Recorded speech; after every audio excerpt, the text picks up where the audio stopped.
Hi Gemini, welcome to your week ahead reading. This is for week commencing the 21st of July. I hope you've had a great week.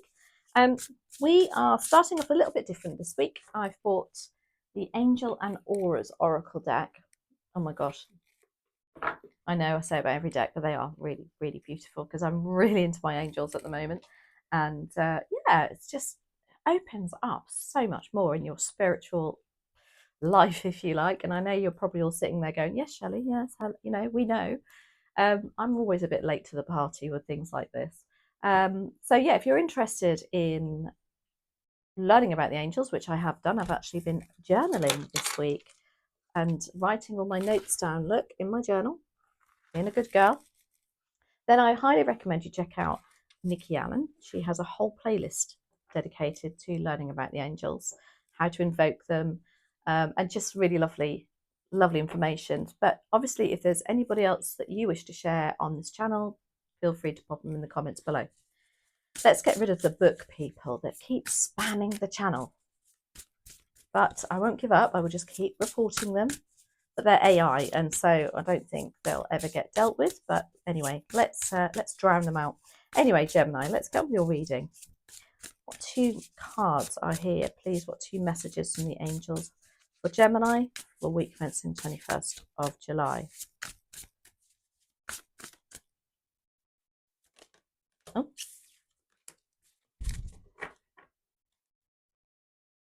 Now, these cards, the colours of them remind me of a book set that we all had to learn how to read in primary school.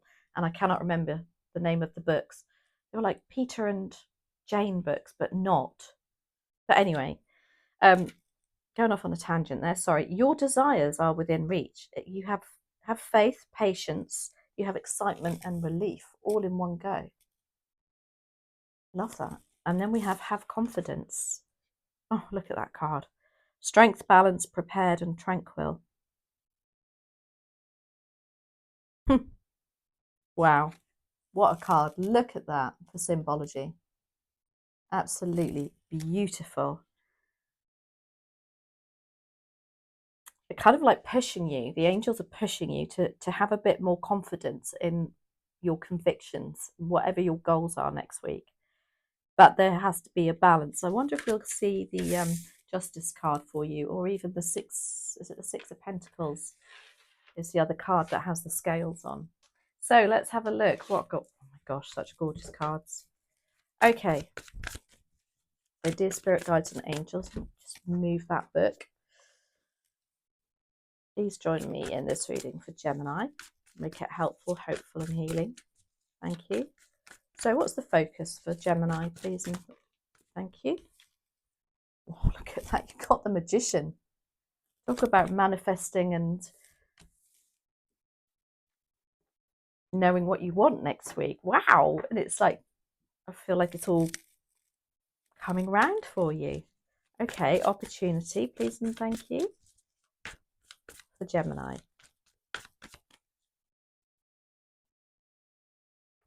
Oh my giddy aunt, you've got the Fool. And this is new beginnings. Taking a leap of faith, wiping the slate clean and giving it another go. What's the challenge, please and thank you? And I'll tell you what, with the Magician and the Fool, there isn't going to be such thing as a challenge. There's too many. Just one, please and thank you. Okay. My selenite. I'm going to give these a little tap with my angelite. Oh, look at that. I just went for that. That's angelite. Weird. Very odd. I just... Anyway. What's the challenge, please and thank you for Gemini? Seven of Swords? Ah, you laugh in the face of the Seven of Swords. No. What's bubbling under the surface for Gemini, please and thank you? No. Now, that's the third time the Seven of Swords has come out, and I've only done 3 readings. What is going on universally? When we keep getting a repeating card for every zodiac sign, it's kind of like a universal message here, and we'll get round to that. Ace of Pentacles. You've got the Magician, the Fool, and now an Ace. Advice and outcome, please and thank you for Gemini. Jeepers creepers. Absolutely love this.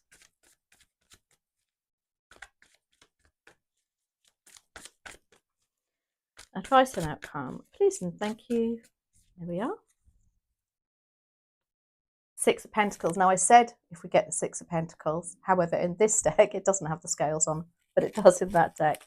So again, it's about balance. It's about getting rewarded for your hard work, your dedication, your time, your energy, financially getting rewarded too. Wow. I'm blown away. Magician is here. They want you to focus on what your goals are. What do you really want? Now, again, I keep mentioning Kathleen Cameron with a K, Kathleen with a K, Cameron with a C. She's on YouTube and she gives some fantastic advice about, you know, we know what we want, but we mustn't be too needy about it. It's a requirement. It's not a, you've got to hang on to it and be needy about it. But with the Magician as your focus next week, they're saying, look, you need to focus on what have you got around you that you can actually help to achieve this, get this goal done. What's your, make those manifestations start working for you. Because you've got the Fool energy. Oh my gosh, there's an opportunity coming for you to take a leap of faith, to maybe do something that you wouldn't normally do. You've got the Seven of Swords as a challenge. Now, the Seven of Swords can be somebody being sneaky behind your back. It can be, but I just feel with this, it's kind of saying the challenge is for you not to tell anybody, because this feels really exciting. Now, what I'd say for that is, for instance, if you've got a new job offer, if you've got another offer of something, maybe don't tell anybody just yet until all the plans are in place, until it's all set in stone. Because you've got the Ace of Pentacles bubbling under the surface. This is an offer, somebody giving an offer of money, something financial, because it's Pentacles. It's an ace. It's a new beginning. You've got the Magician, that's a number one. You've got the Fool, which is a 0. These are all connecting to new beginnings and new offerings. It can be whatever it is as a pentacle. So it can also, it is as material resources as well. It's our tangible things that we have around us. There's somebody offering you something. It's bubbling under the surface. So it's almost like, for some of you, perhaps you are contemplating something that's being offered to you and you're like, oh, shall I, shan't I? Maybe there's that, but it's a really lovely energy. You've got the Six of Pentacles as your advice and outcome. And this is like, this is, for starters, it's a very karmic card. It's saying all the hard work that you've done, the time and energy you've put into something is coming back to you. But it can also literally mean more money coming in for you. Your manifestation, whatever this is here, is paying off. You've got your desires are within your reach, and have confidence. Isn't that crazy how well these all like link up? That blows me away. Magician, why are you here, please and thank you for Gemini? It's a bit of a feeling as well, like Gemini, you know what you want, just get on with it then. Come on, let's get this show on the road.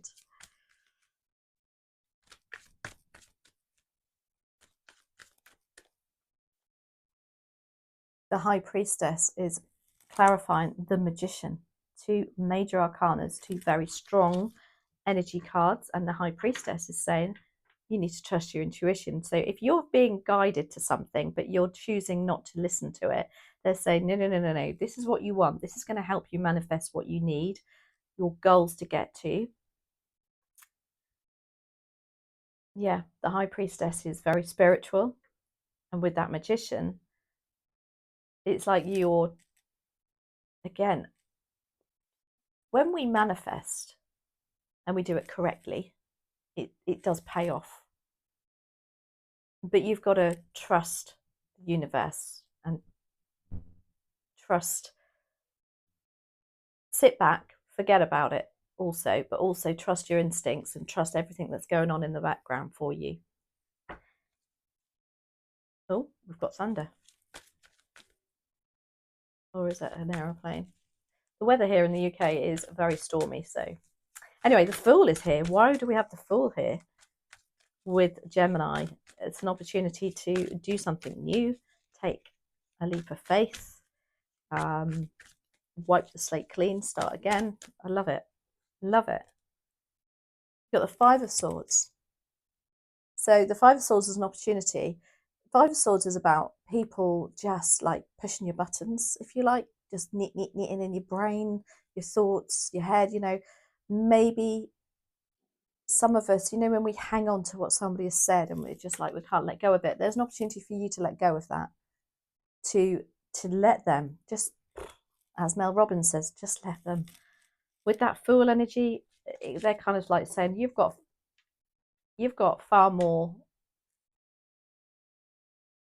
better things to come by letting go of that energy there. Don't harbor onto that. All that does is block and creates this horrible, I don't know, I feel like, sometimes when you can't let go of a thought, a negative thought, or somebody said something to you, it's awful.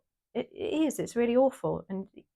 But there's an opportunity for you to maybe get it off your chest, maybe talk to somebody, or maybe, make amends with them, wipe the slate clean. That's what I keep hearing there. Now, the Seven of Swords is your challenge. And again, it can just simply mean you're struggling not to tell anybody about this. The other side to that, it can be somebody's being sneaky behind your back as a challenge. But we've got the Two of Cups here. Now, it might just mean that you're disappointed. And you thought that perhaps there was somebody on board with you who really got you, who really had the same goals, ambitions, something to do with relationship, maybe partnership, friendship. You're going to have to, I think, be a bit strategic with that person as a challenge. With the Seven of Swords, you know what? It can mean that perhaps you're going to have to try and talk them around to this idea too, get them on board.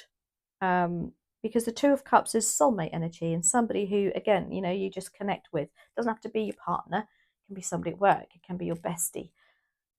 It's something to do with you're needing to be a bit strategic around them. I don't know, you're trying to convince them of something. Or now the Ace of Pentacles is what's bubbling under the surface.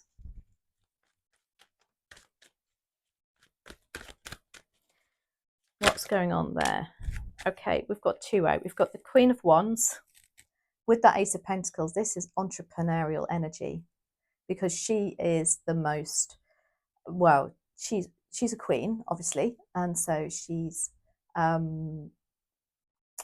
very nurturing, but at the same time, she knows what she wants. She's fiery, energetic. She doesn't take no for an answer. She doesn't even think of the negative side of things.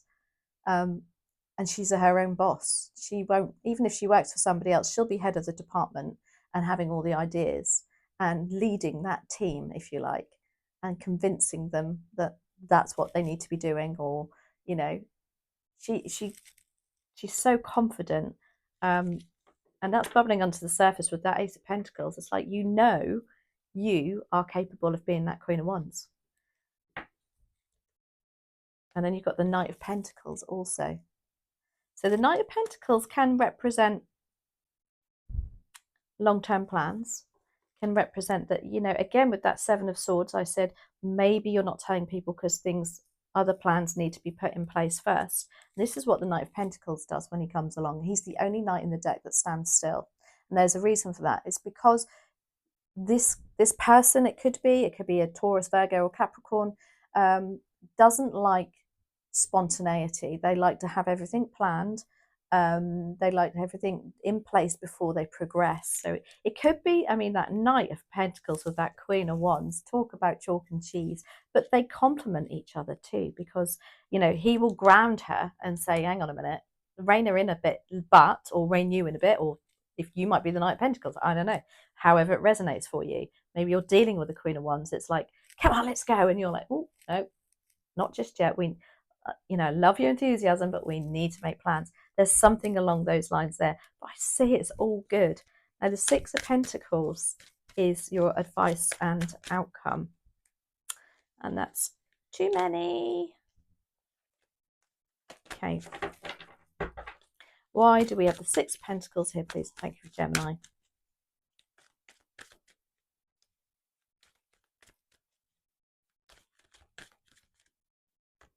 We have the Seven of Cups. And it's like with that Six of Pentacles, advice and outcome, you've got money coming back to you. It's opening up more choice in life for you. This is variety is the spice of life. And it's cups, so it's matters of the heart. Can be relationships, can be friendships, can be things that you love to do. Whatever it is, it's coming back to you and opens up more, as I say, more options, more choices for you.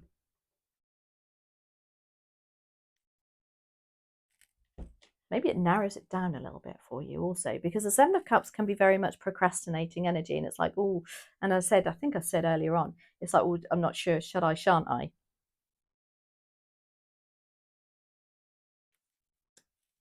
Anyway, let's have Ask the Tea Leaf. I am loving these now. I have a good relationship with them now. So what messages are for Gemini, please and thank you? Now, I have said before, they can be a little bit to the point, but let's see. Thank you. Oh, he kept coming up last week. Dealings or relationship with a man. Oh no, this was a different one. So you've got dealings or relationships with a man coming up. And then you've got cracked cup, dissatisfaction with life. However, what I will say about a cracked cup is, I don't know if you've seen it on social media or whatever. Do you remember seeing the cracked plant pot? And what they did was they glued it back together quite differently and made it into a water feature. So it's like saying, well, it might be dissatisfaction with life, but you can still make something out of it. Anyway, I hope you enjoyed that, Gemini. Very unusual reading. I mean, what an incredible reading, though. You've got a number one, you've got a zero, you've got an ace, and then you've got to end a karmic card, which, you know, you've got an 8 there, haven't you? I know it's a 6 of Pentacles, but you've got an 8 there, and this is about abundance and things coming back round for you. Absolutely love it. Anyway, I hope you enjoyed that. Have a great week, and I'll see you next week. Take care, Gemini.